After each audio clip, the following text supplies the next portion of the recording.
Hello and welcome to the ADHD Linguist, the podcast where we talk about language, neurodivergence and all the beautiful chaos that comes with both.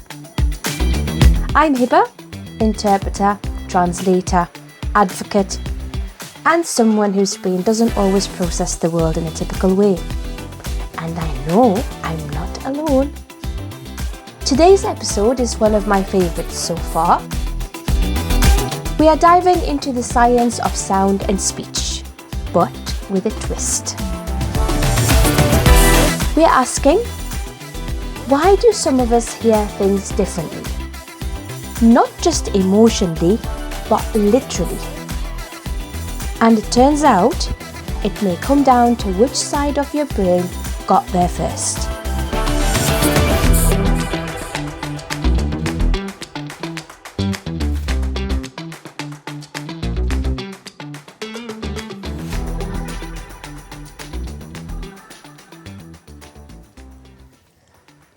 So let's start with some simple brain basics. Your brain has two hemispheres, left and right. They look similar, but they don't do the same job. When it comes to language and sound, your left brain is like the linguist. It breaks things down like words, grammar and structure. Your right brain is like the musician. It listens for rhythm, melody, emotion and tone. Now, most people lean more on the left side when processing language, especially for things like understanding words and meaning. But both sides matter. Now, here's the bit that really surprised me. Recent research by neuroscientist Hazel Oviedo looked at how mice process sound, and it turns out that the right side of the brain develops earlier than the left. This matters because the brain has critical windows during development. These are short periods when the brain is extra sensitive to learning and experience. If a sound is heard during that window, the brain maps it more strongly in the hemisphere that's open for business. So when mice heard certain tones during the right brain's window, they processed those sounds more in the right hemisphere, not left. Let's talk about those critical windows. A critical window is when the brain is specially plastic, ready to form connections and absorb new information. These windows open and close at different times for each side of the brain, and even vary by sex. In the study, female mice had two windows, right side first, then left. Male mice had a strong right side window, but no clear window on the left at all. It's a subtle difference, but it might explain why some people's brains lean more to one side than the other for speech.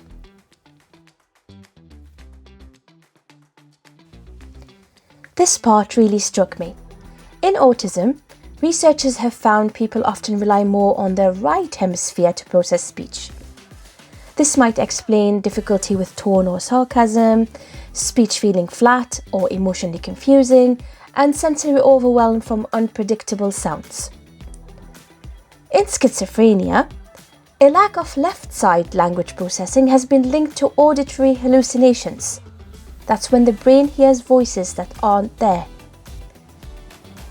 So even a few days' difference in brain development can change how we hear the world. Remember, you are not wrong. You are just different. But what if your brain grew up with more than one language? If you've grown up bilingual or moved between cultures, your brain's doing something extra. You're not just switching languages, you're switching tone patterns, rules about politeness or formality, cultural expectations about how to speak and what to say. Some languages use pitch to change a word's meaning. Some cultures rely more on body language or indirect meaning. So your right brain might be working overtime, constantly adjusting based on context. And if you're bilingual and neurodivergent, that complexity multiplies.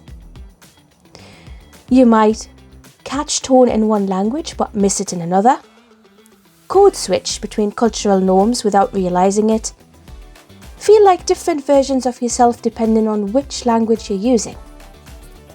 It's not confusion, it's cognitive flexibility, and it can be both beautiful and exhausting. For those of us who are neurodivergent, especially with ADHD or autism, this explains a lot. It's not just about attention or memory. It's about how speech feels. Why some voices are calming and others are unbearable. Why background noise feels louder than the person in front of you. And why group conversations are so hard to follow. You're not failing to keep up. Your brain might just be wired to process sound differently. Let me leave you with 3 things. Number 1, it's not in your head, it's in your brain. If sounds and speech feel overwhelming, there's likely a reason grounded in brain development. Number 2, your way of processing is valid. Whether you rely on tone or structure, detail or emotion, your experience is real. Number 3, this research can shape better support. If we understand how each brain hears the world, we can build more inclusive tools, therapies, and classrooms.